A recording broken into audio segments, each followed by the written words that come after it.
Hello student, hope you are all okay. I would like to start my next class on narration. প্রথমে আমি এক্সাম্পলের মাধ্যমে subject, person এবং tense ও কিছু অর্ডের পরিবর্তন নিয়ে আলোচনা করতে চাই। তো আমরা প্রথমে এক্সাম্পলটা দেখি। He said to me, I am ill. এখানে রিপোর্টেড স্পিচের সাবজেক্ট ফার্স্ট পারসন। রিপোর্টেড স্পিচের সাবজেক্ট যদি ফার্স্ট পারসন হয় তাহলে রিপোর্টিং ভার্বের সাবজেক্ট অনুযায়ী পরিবর্তন করতে হয়। তাহলে এবং রিপোর্টেড স্পিচের সাবজেক্ট যদি সেকেন্ড পারসন হয় তাহলে রিপোর্টিং ভার্বের অবজেক্ট অনুযায়ী পরিবর্তন করতে হয়, এবং রিপোর্টেড স্পিচের সাবজেক্ট যদি থার্ড পারসন হয় তাহলে সাবজেক্টের কোনো পরিবর্তন করতে হয় না। এবং রিপোর্টিং ভার্ব যদি পাস্ট টেন্সে থাকে তাহলে আমরা টেন্সের পরিবর্তন করব। সেক্ষেত্রে আমরা সেইড ইড রেখে দিতে পারি, অথবা সেইডের পরিবর্তে আমরা টোল্ড ব্যবহার করতে পারি। অ্যাসার্টিভ সেন্টেন্সে রিপোর্টিং ভার্বের শেষে দ্যাট ব্যবহার করতে হয়। আমি আবারও বলছি, আমরা যখন ডাইরেক্ট থেকে ইনডাইরেক্ট ন্যারেশন করব তখন রিপোর্টিং ভার্বের শেষে আমরা যখন ডাইরেক্ট থেকে ইনডাইরেক্ট ন্যারেশন করব অ্যাসার্টিভ সেন্টেন্সের ক্ষেত্রে আমরা দ্যাট ব্যবহার করব। সাবজেক্ট ফার্স্ট পারসন আই আছে তাহলে আমরা সাবজেক্ট অনুযায়ী পরিবর্তন করব। এখানে সাবজেক্ট আছে হি। প্রেজেন্ট ইনডিফিনিট টেন্স আছে, প্রেজেন্ট ইনডিফিনিট টেন্স থাকলে হবে পাস্ট ইনডিফিনিট টেন্স। তাহলে আমরা এম এর পরিবর্তে ওয়াজ ব্যবহার করলে পাস্ট ইনডিফিনিট টেন্স হয়ে যাবে। আমরা সেকেন্ড এক্সাম্পলটা দেখি। সেকেন্ড এক্সাম্পলে কি আছে, আমরা রিপোর্টিং ভার্বটা লিখে নেই। যেহেতু অ্যাসার্টিভ সেন্টেন্স আমরা রিপোর্টিং ভার্বের শেষে দ্যাট ব্যবহার করব। সাবজেক্ট সেকেন্ড পারসন, আমি আগেই বলছি ক্লাসের শুরুতে, সাবজেক্ট যদি সেকেন্ড পারসন হয় তাহলে রিপোর্টিং ভার্বের সাবজেক্ট অনুযায়ী পরিবর্তন করতে হয়, রিপোর্টিং ভার্বের অবজেক্ট অনুযায়ী পরিবর্তন করতে হয়। রিপোর্টেড স্পিচের সাবজেক্ট যদি সেকেন্ড পারসন হয় তাহলে রিপোর্টিং ভার্বের অবজেক্ট অনুযায়ী পরিবর্তন করতে হয়। আমি ক্লাসের শুরুতেই বলছি। তাহলে রিপোর্টিং ভার্বের অবজেক্ট আছে মি সাবজেক্ট আই, আমরা আই ব্যবহার করব। এখানে রিপোর্টেড স্পিচে পাস্ট ইনডিফিনিট টেন্স ব্যবহার করা হয়েছে। পাস্ট ইনডিফিনিট টেন্স ব্যবহার করলে আমরা পাস্ট পারফেক্ট টেন্স লিখব।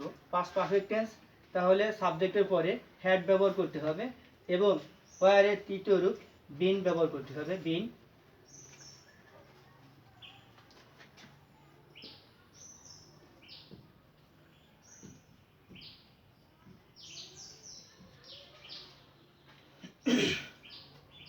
নেক্সট আমরা তৃতীয় এক্সাম্পলে যাব। প্রথমে আমরা রিপোর্টিং ভার্বটা লিখব। He said to me that, subject হি আছে এখানে, অর্থাৎ থার্ড পারসন সিঙ্গুলার নাম্বার। আমি ক্লাসের শুরুতেই বলছি সাবজেক্ট যদি থার্ড পারসন হয় সেক্ষেত্রে সাবজেক্টের পরিবর্তন করতে হয় না, কেবলমাত্র আমরা টেন্সের পরিবর্তন করব। যেহেতু রিপোর্টিং ভার্ব পাস্ট টেন্সে আছে, টেন্সের পরিবর্তন করলে আমরা ইজের পরিবর্তে অজ ব্যবহার করব, তাহলে এটা পাস্ট কন্টিনিউয়াস টেন্স হয়ে যাবে।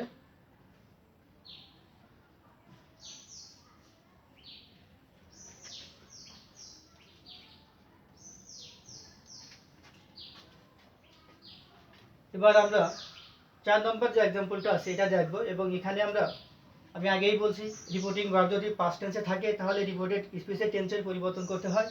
রিপোর্টিং ভার্ব যদি পাস্ট টেন্সে না থাকে তাহলে রিপোর্টেড স্পিচের পরিবর্তন করার দরকার হয় না।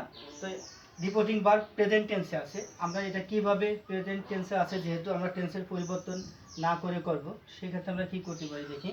হি says to me that, Mahatir একজনের নাম, যেহেতু নাম সেহেতু third person singular number. Subject যেহেতু থার্ড পারসন সিঙ্গুলার নাম্বার সেহেতু সাবজেক্টের কোনো পরিবর্তন হবে না, এবং আমরা টেন্সের পরিবর্তন করব না যেহেতু প্রেজেন্ট টেন্সে আছে রিপোর্টিং ভার্ব।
আমি এবার অন্য একটা example Dev.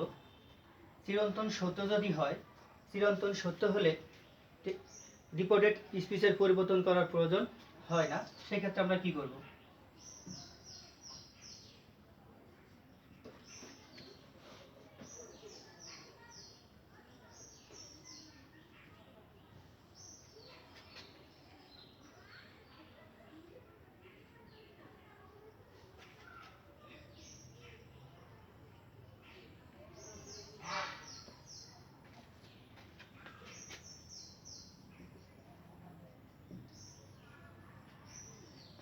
He said to me, the earth moves round the sun.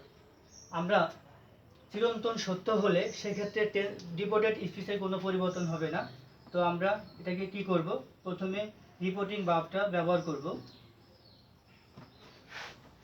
Reporting verb ব্যবহার করে যেহেতু অ্যাফার্মেটিভ সেন্টেন্স, আমরা দ্যাটও ব্যবহার করব। দ্যাট ব্যবহার করার পরে আমরা চিরন্তন সত্য যেহেতু সেন্টেন্সটা যেভাবে আছে আমরা ঠিক সেভাবেই ব্যবহার করব।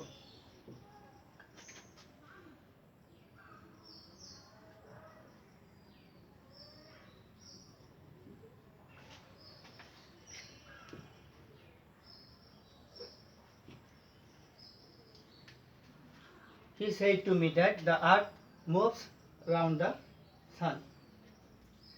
Dear student, আমাদের আজকের যে ক্লাস, এই ক্লাসে যদি বুঝতে কোনো সমস্যা হয় বা কোনো কোশ্চেন থাকে, আমাকে কমেন্টের মাধ্যমে প্রশ্ন করলে আমি উত্তর দেওয়ার চেষ্টা করব। ইনশাল্লাহ আমি উত্তর দেব। তো সবাই ভালো থাকবে। Thanks to all.